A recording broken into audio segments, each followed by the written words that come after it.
15 अगस्त से पहले दिल्ली पुलिस की क्राइम ब्रांच के द्वारा 2 केस सुलझाए गए हैं। दिल्ली पुलिस की क्राइम ब्रांच ने डीसीपी हर्ष इंदौरा के नेतृत्व में अंतर्राज्य पर अवैध हथियारों की सप्लाई करने वाले सिंडिकेट का भंडाफोड़ करते हुए 6 लोगों को गिरफ्तार किया है। गिरफ्तार किए गए लोगों से 18 अवैध हथियार बरामद किए गए हैं। आपको बता दें, दिल्ली पुलिस की क्राइम ब्रांच ने अवैध हथियारों की बरामदगी के साथ हथियारों को सप्लाई करने वाले व सप्लाई की आपूर्ति लेने वाले मुख्य आरोपियों की भी गिरफ्तारी की है। पकड़े गए दोनों आरोपियों के नाम बिलाल व साहिल हैं। 22 वर्षीय बिलाल उर्फ बिल्ला, जो कि रैकेट का मुख्य सरगना है, लंबे समय से राजस्थान के अवैध हथियारों की तस्करी कर रहा था, और साहिल अवैध हथियारों को ट्रक वालों के एक्सटॉर्शन करने वाले गिरोह को दिल्ली में सप्लाई करता था। वहीं दूसरी ओर 1 साल से पीओ घोषित बीसी की हत्या का मामला भी क्राइम ब्रांच ने सुलझा लिया है। बीते 1 साल से भगौड़े एक्सटॉर्शन करने वाले बदमाश को उसी की पत्नी ने अवैध संबंधों के चलते 50,000 की सुपारी देकर हत्या करवा दी। मृतक के फोन के जरिए दिल्ली पुलिस के क्राइम ब्रांच ने इस मामले को भी डीसीपी हर्ष के नेतृत्व में सुलझा लिया।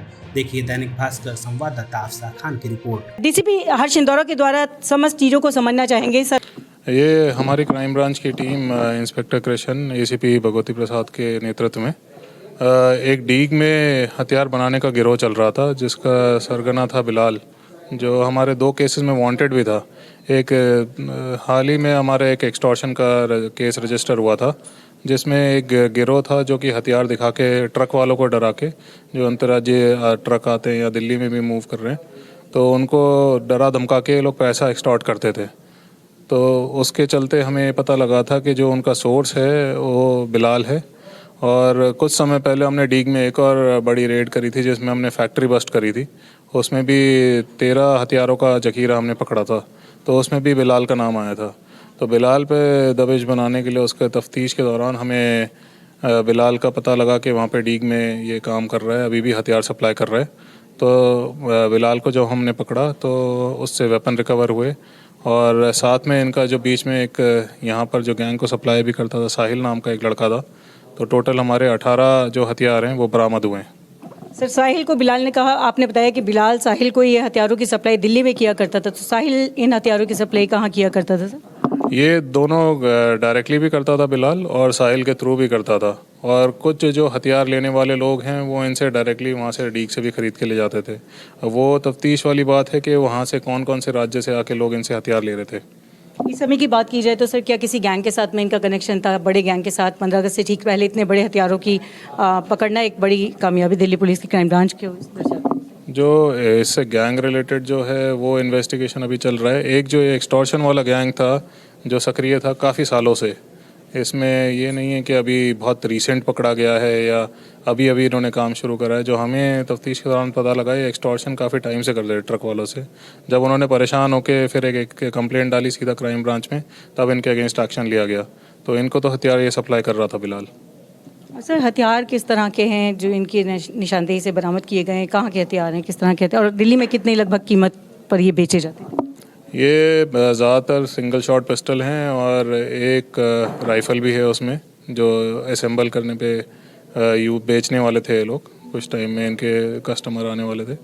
और बाकी जो है इसमें हथियार का जो प्राइस ये बता रहे हैं कि 10 से 12 हज़ार का एक सिंगल शॉट पिस्टल ये वहाँ पर बेचते थे। तो जो मिडिलमैन का कमीशन लग कर है, यहाँ पर अलग अलग प्राइसेस में ख़रीदा जाता था। सर, एक और आपके द्वारा मामला सुलझाया जाता है जिसमें एक व्यक्ति की हत्या का मामला सामने आता है। लंबे समय से वो व्यक्ति भागा हुआ था, जिसको लेकर उसकी हत्या का मामला। एक पीओ डिक्लेयर्ड था प्रीतम प्रकाश का नाम से। तो ये हमारे 2012 का एक ट्रक लूटने का केस था, उसमें ये पीओ डिक्लेयर्ड था। तो हमारे NR2 की इंस्पेक्टर संदीप तुशीर की टीम ने इस पे जब पीओ पे काम करना शुरू करा, तो हमें टेक्निकल इन्वेस्टिगेशन के थ्रू पता चला इसका फ़ोन अभी चालू था, लेकिन सिम कार्ड कोई और यूज़ हो रहा था। तो उसमें जब हमने देखा तो उसमें उसका जो आदमी जो हमें पकड़ में आया, वो उसका नाम था रोहित। तो रोहित ने ये बताया कि पिछले साल जुलाई 5, 2024 को उसकी वाइफ ने उसका मर्डर करवा दिया है विजय नाम के व्यक्ति से, जो कि इस लेडी का, सोनिया का, जो अक्यूज़ड है हमारी, उसकी बहन का देवर है। कितने लोगों की लगभग गिरफ्तारी इस तमाम मामले में की जाती है, और ये मर्डर क्यों कराया गया था सर? और इसमें ये जो इलिसिट रिलेशनशिप था इसका सोनिया का रोहित के साथ, यही कारण सामने आ रहा है कि इसको मर्डर कराया गया उसने अपने हस्बैंड का। और जितना लग रहा है अभी तक इसमें जो इन्फॉर्मेशन आई है उसमें प्लान लग रहा है, क्योंकि गन्नौर सोनीपत में ये सोनिया वहाँ पर पहले से थी और वहाँ पे उसकी बहन का देवर विजय भी था।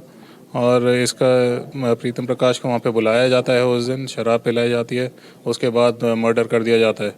10 जुलाई को लगभग 5 दिन बाद आफ्टर मर्डर एक डिकम्पोज बॉडी मिलती है जिसकी शिनाख्त नहीं हो पाती है हरियाणा पुलिस को। और जब हम ये पीओ पकड़ने जाते हैं तो हमारे सामने ये मर्डर वाला इंसिडेंट आता है। आप ये सवाल लूँगी, प्रीतम प्रकाश जो है वो मूल रूप से कहाँ का रहने वाला था? प्रीतम प्रकाश हमारे पीएस अलीपुर के थाने का एरिया का रहने वाला है और वहाँ का बीसी भी है। इसके 10 से ज़्यादा मुकदमे इस पे थे और ये 3 व्हीलर चला रहा था। और जब ये इसकी वाइफ सोनिया जब वापस आई है तो इसने अपना TSR इसका 3 व्हीलर बेच के 4.5 लाख रुपए में बेच दिया है और उसके बाद जो 50,000 रुपये उसको जो मारने वाला है उसको भी दिए हैं, विजय को। समय देने के लिए धन्यवाद। दिल्ली से दैनिक भास्कर के लिए अफशा खान।